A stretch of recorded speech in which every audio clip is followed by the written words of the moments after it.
And you went and you just, girl, and started yourself in something that had nothing to do with your business. You've got to mind your business, Amanda. Mind your business. That pays you. Get an extra, right? He thought he was going to get an extra scene or something.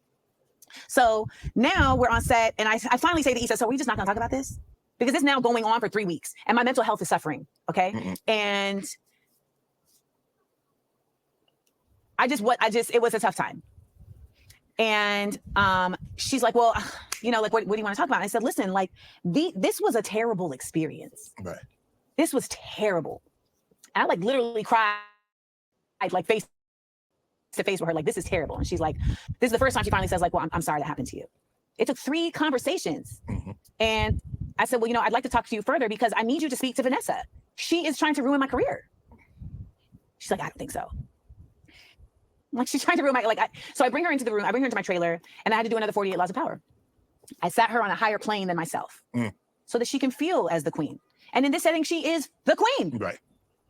And I said, you know, I don't need nothing from you. So I don't have a reason to lie to you.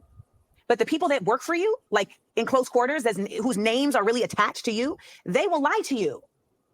And I had to convince her that, like, this is really happening. Like, I'm not making this up. And even if it turns out to be not happening, I still need you to speak to her to deduce what is or isn't. Right. So then she finally went and spoke to her. The damage is done, right? Because now you see how every few years this becomes. But again, Vanessa called you and told you she didn't like you, and then asked you if you want to know why. And you said no. So now why Issa got to go and talk to her? Like, you went to war with a publicist. Amanda. 48 Laws of Power, huh? That's interesting. It was a thing. And it was started from a lie. Right. It was started from a lie. And, you know, it's not about convincing people, because I don't need to convince nobody or nothing. But I just don't ever feel comfortable with people forming opinions not based on truth.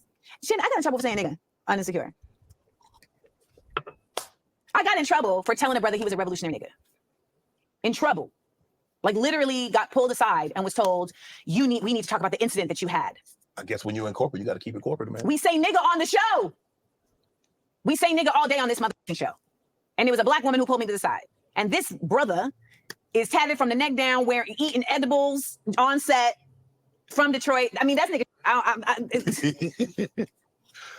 But I had said to him, because there was like a Malcolm X quote in my trailer, and he sets my trailer, my clothes in my trailer. So I came to him, I was like, hey, did you leave that Malcolm X quote in my trailer?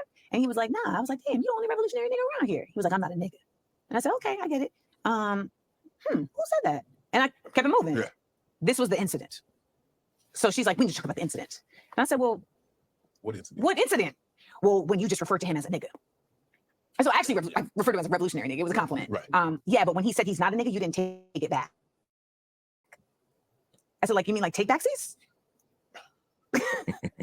I mean, where we at? And she was like, well, I said, but we literally say nigga on this show. Like, literally. She's like, well, you're going to need to apologize to him. But this is the action of, like, you need to bow down. People are always trying to get me to, like, apologize for some shit I didn't do wrong, right, because they feel like I'm too haughty. They feel I'm too sure of myself. They feel like I need to be cut down to size all the time. And the unfortunate part of that is that it's not a reflection of me, it's a reflection of them. Right. Because what is it about me that makes you feel small and you want me to get down to your level? Or maybe he just didn't want to be called that. Like, I get that's a bit nitpicky, but it's no different than if he came to you and was like, oh, you are a bad bee. And some women don't even like to be called bees, even in that type of colloquialism, right? So maybe he just didn't like to be called that. I don't know. And it's kind of like you just judged him up front based on his appearance. And I'm pretty sure you wouldn't like it if somebody did that to you. It's a lot, girl. It's a lot. Why do you feel small? What's going on with you? Who made you feel that way? That's not fair to you. And when you speak like this, it's condescending. Like, you're minimizing how they felt. Girl. You. Come on, rise up. It's in you. You know what I'm saying? Like that's really what that is. So she brings him into my trailer. What in the pull your bootstraps? You fake apologize. Cause she there.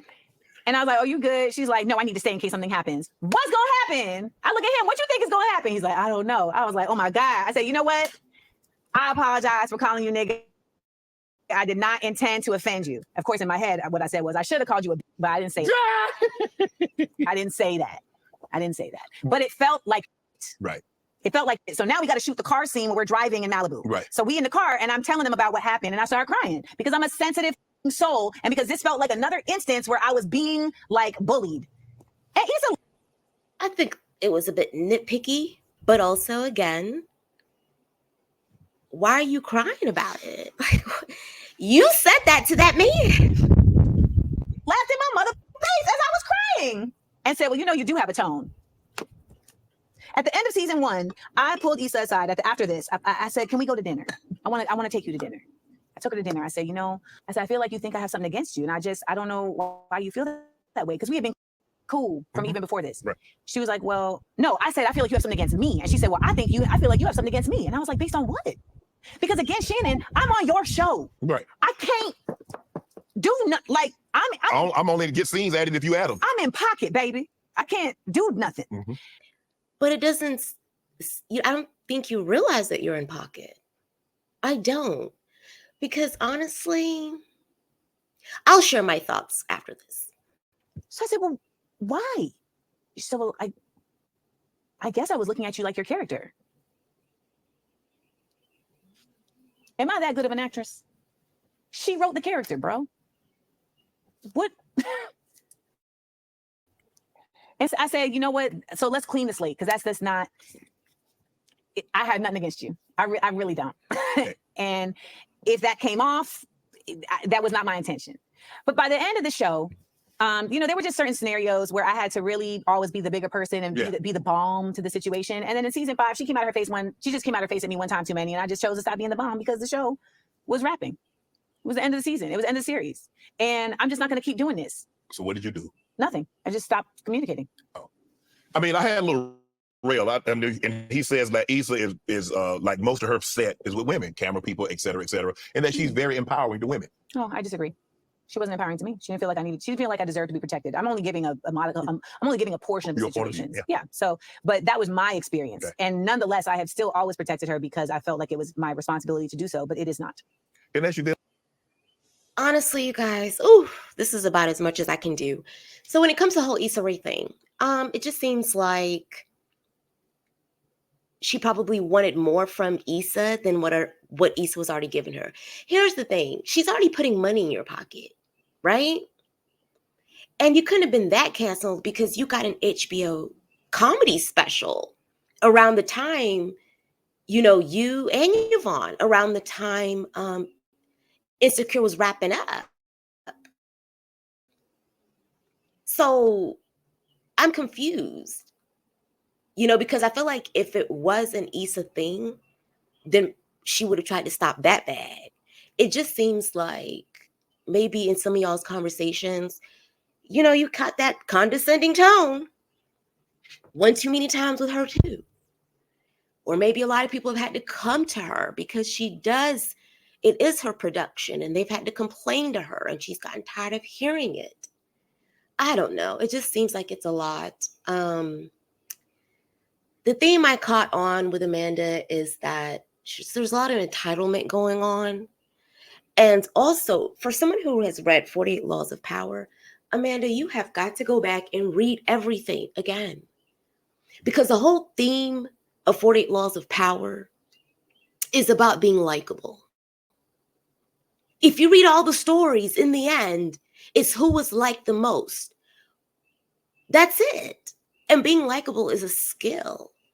And using neurodivergency, I feel some type of way about that. And y'all, let me tell you why I feel some type of way about that. Because